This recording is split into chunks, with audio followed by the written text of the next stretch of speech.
ये बनारस है, दुनिया का सबसे प्राचीन और जिंदा दिल शहर।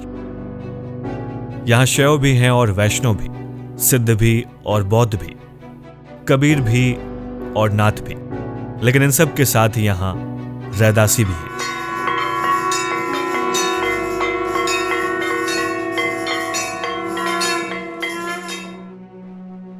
एक अनुमान के अनुसार दुनिया भर में लाखों लोग इस परंपरा के अनुयायी हैं। कहते हैं जिसने इस परंपरा को विकसित किया वो पेशे से एक मोची थे, पर कुछ लोग उन्हें भगवान मानते हैं, कुछ उन्हें भगवान का अवतार, और कुछ लोगों के लिए वो संत हैं, संत शिरोमणि गुरु रविदास। आज से करीब 600 साल पहले माघ पूर्णिमा के दिन संत रविदास का जन्म हुआ।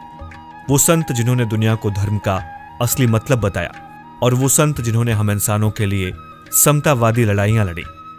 आज गुरु रविदास जी महाराज का जन्म स्थान मंदिर हमारे रविदासिया समाज के हमारे करोड़ों लोगों की आस्था का केंद्र है, जहां पर भक्त आकर, संगत आकर अपनी मनोकामनाएं, इच्छाएं पूरी करती हैं और अपने जीवन को पवित्र पुनीत बनाते हैं। और जहां पे आके हर बख्श जगतगुरु सतगुरु रविदास जी महाराज के जयंती पर्व जैसे अभी 5 फरवरी 2023 में आ रहा है, तो लाखों श्रद्धालु गण यहाँ पे पूरे देश और विदेश से जहाँ पे आएंगे।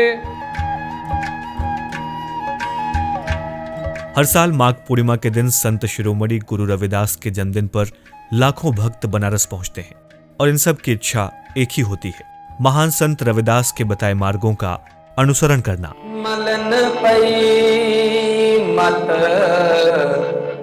माधवा तेरी गत लखी ना जा।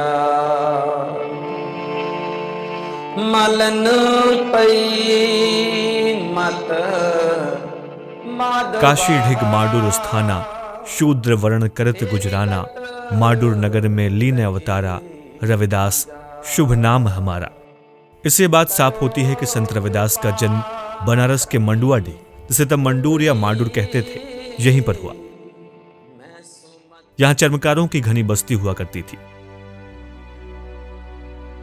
इस जात के लोग मरे हुए जानवरों की खाल से जूता बनाने का काम करते थे, और संत रविदास भी अपने इस पुश्तैनी काम को बड़े ही खुशी और ईमानदारी से पूरी जिंदगी निभाते रहे। आज हम काशी के शीर गोवर्धन इलाके में हैं, और जिस स्थान पर हम खड़े हैं वो संत श्री रविदास जी की जन्मस्थली मानी जाती है। आज यहाँ पर एक भव्य मंदिर बन चुका है, जो कि काशी विश्वनाथ के बाद बनारस की दूसरे स्वर्ण मंदिर के रूप में जाना जाता है। आज यहाँ पर 130 किलो सोने की पालकी, 35 किलो सोने का दीपक, 35 किलो सोने की छतरी और 32 कलश मौजूद है। आज ये मंदिर रैदासी परंपरा वाले श्रद्धालुओं का एक बड़ा केंद्र बन चुका है। यहाँ पर पास ही में इमली का पेड़ भी मौजूद है, जहाँ पर कभी संत श्री रविदास जी बैठकर सत्संग किया करते थे। संत रविदास एक गृहस्थ संत थे। उनकी पत्नी का नाम लोना था, लेकिन गृहस्थ होते हुए भी उनका झुकाव हमेशा संतों की ओर रहा। जब भी कभी वो किसी संत को बिना जूता चप्पल के देखते, उसे एक जोड़ी जूता मुफ्त में भेंट कर देते थे। वो इसे पुण्य का काम मानते थे, लेकिन उनके घर वालों को यह बिल्कुल पसंद नहीं था। संत रविदास जिस युग में पैदा हुए उसे इतिहासकार मध्यकाल कहते हैं। यह वो काल था जब राजनीति में मुस्लिम सामंत यानी कि छोटे राजा खुद को स्थापित कर रहे थे। धार्मिक कट्टरता जोरों पर थी। समाज में ऊंच नीच, जात पात और हिंदू धर्म देवी देवताओं के अवतारों में घिरा हुआ था, और अछूतों के लिए शिक्षा के द्वार बंद थे। काशी भी इन बदलावों से कभी अछूता नहीं रहा, और शायद यही वजह थी कि संत रविदास ने भक्तिकाल के उस दौर में जो कुछ देखा उसे 2 टूक शब्दों में कह दिया, जो समझा उसे समझा दिया।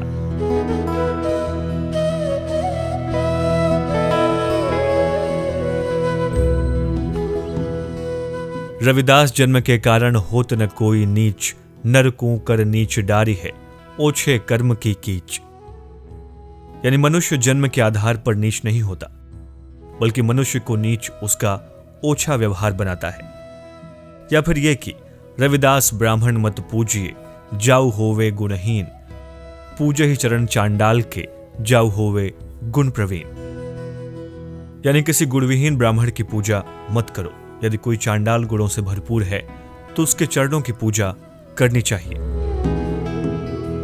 खाने के लिए रोटी, पहनने के लिए कपड़ा और रहने के लिए मकान, यह हर व्यक्ति का अधिकार है।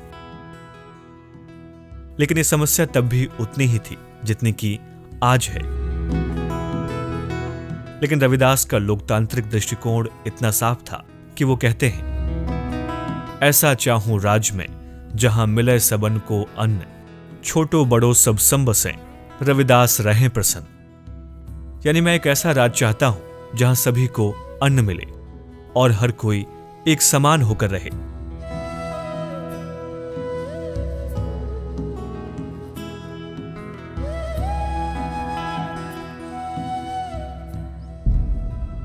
पंद्रहवीं 16वीं सदी का काशी धार्मिक संघर्ष का साक्षी था। हिंदू और मुसलमानों के बीच धार्मिक वर्चस्व की आग सुलग रही थी और इसी बीच संत रविदास ये कहते हुए धर्मनिरपेक्षता के एक बड़े पर्याय बने, मंदिर मस्जिद एक हैं, इनमह अंतर नाही, रैदास राम रहमान का झगड़ाऊ को नाही। यानी मंदिर मस्जिद एक है, राम रहीम भी एक हैं और एक ही परमात्मा के कई नाम हैं। हिंदू मुस्लिम एकता पर जोर देते हुए संत रविदास ने जो तब लिखा वो आज भी उतना ही प्रासंगिक है। संत रविदास भक्तिकाल के निर्गुण शाखा के संत थे। उन्होंने शास्त्रीय ज्ञान की जगह आध्यात्मिक ज्ञान पर जोर दिया। इसके लिए समाधि, ध्यान, योग और साधना की राह चुनी। संत रामानंद को अपना गुरु माना और लाखों लोग संत रविदास के अनुयायी बने, जिनमें चित्तौड़ की रानी झाली व मीराबाई जैसे नाम भी शामिल हैं। तो राधा हो गई सदा सदा के, जैसे श्याम दीवानी वैसे मीरा, आकर के रविदास की बानी मानी। पूरे बनारस को घूमने के बाद मेवाड़, चित्तौड़, राजस्थान की भूमि की ओर राजबहू, जिसका नाम लोग जानते हैं, वह मीराबाई जाकर के संत गुरु रविदास के शरणों में ज्ञान मिला और ज्ञान पा करके उन्होंने संत रविदास के उन भक्तियों को आत्मसात किया। ऐसे कितने समाज सुधारक संदेश उस देश काल की परिस्थितियों में थी, जिसे लोग गायन के लोग अपने अपने अलग अलग धुनों में गायन करते हैं। संत रविदास ने अपनी रचनाओं में सरल और व्यवहारिक भाषा का इस्तेमाल किया है, जिसमें अवधी, राजस्थानी, खड़ी बोली और उर्दू फारसी के शब्दों का मिश्रण है और वो इसी के जरिए दबे कुचलों की आवाज बने। गुरु ग्रंथ साहिब में भी रविदास के 40 पद, एक दोहा, 16 रागों में दर्ज हैं, जो ईश्वर, गुरु, ब्रह्मांड और कुदरत के साथ प्रेम का संदेश देती हुई मानव की भलाई पर जोर देती हैं।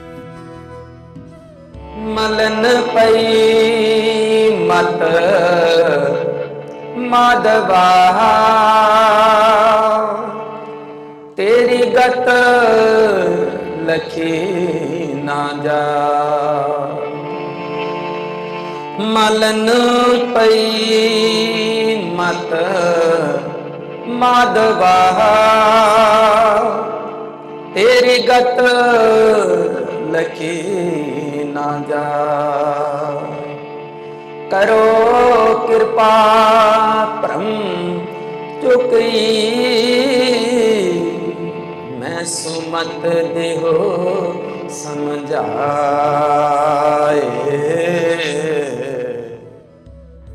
भक्ति की उनकी परिभाषा में द्वेष, पक्षपात और अभिमान के लिए कोई जगह नहीं थी।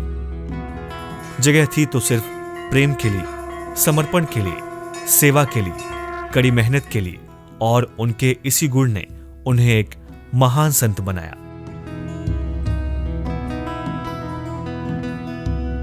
संत रविदास से जुड़ी कहानियों में मां गंगा और रविदास की भक्ति भावना से जुड़ी उनकी एक बात काफी प्रचलित है, मन चंगा तो कठौती में गंगा। मनवा चंगा कठवती में गंगा के धारा देखाना,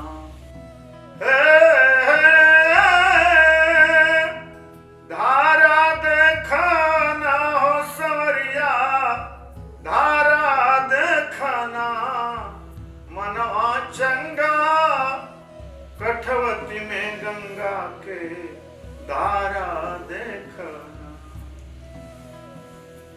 गुरु रविदास की महिमा भारी, कठवत में चूड़ामणि जारी, खोजत गंगा के मझारी, मिलत न कोई के लोटा थारी, मनवा चंगा, कठवत में गंगा के धारा देखना। संत रविदास जी की वो पंक्तियां कि मन चंगा तो कठौती में गंगा, गंगा सागर नहाने से क्या फायदा। अब फायदा लोगों को हो या ना हो, लेकिन जो उनके दर्शन रहे, उन्होंने चूड़ामणि को उसी कठौती में से निकाल करके दिखा दिया।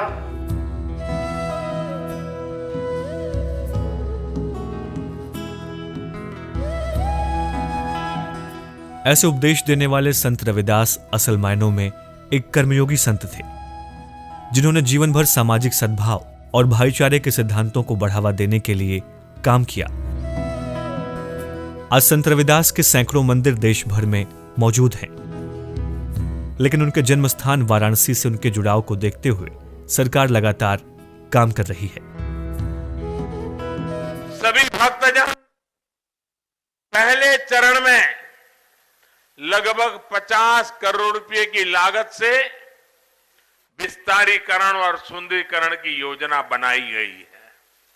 इसके तहत यहां के लिए जो बीएचयू से सड़क आती है उसको सजाया संवारा जाएगा।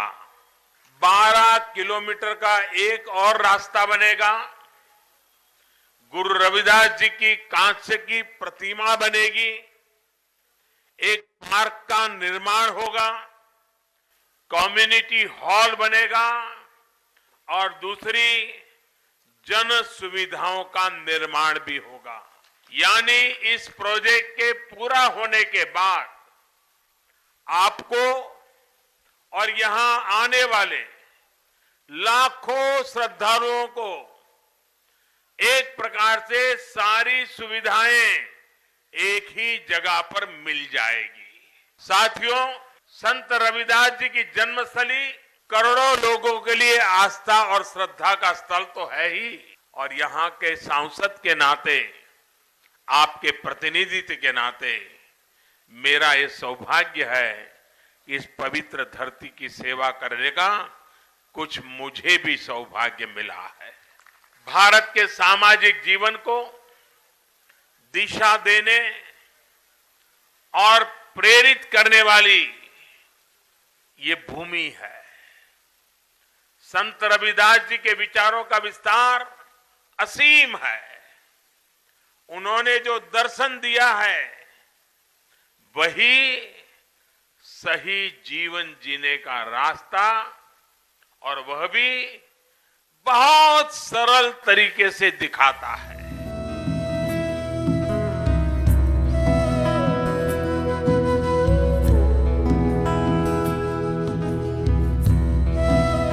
बनारस में संत रविदास पार्क, संत रविदास घाट और संत रविदास मंदिर का जीर्णोद्धार किया गया है।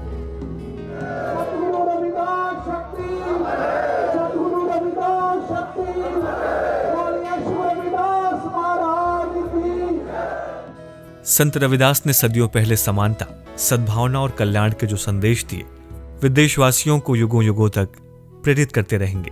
और शायद यही वजह है कि आधुनिक युग में भी संत रविदास प्रासंगिक हैं।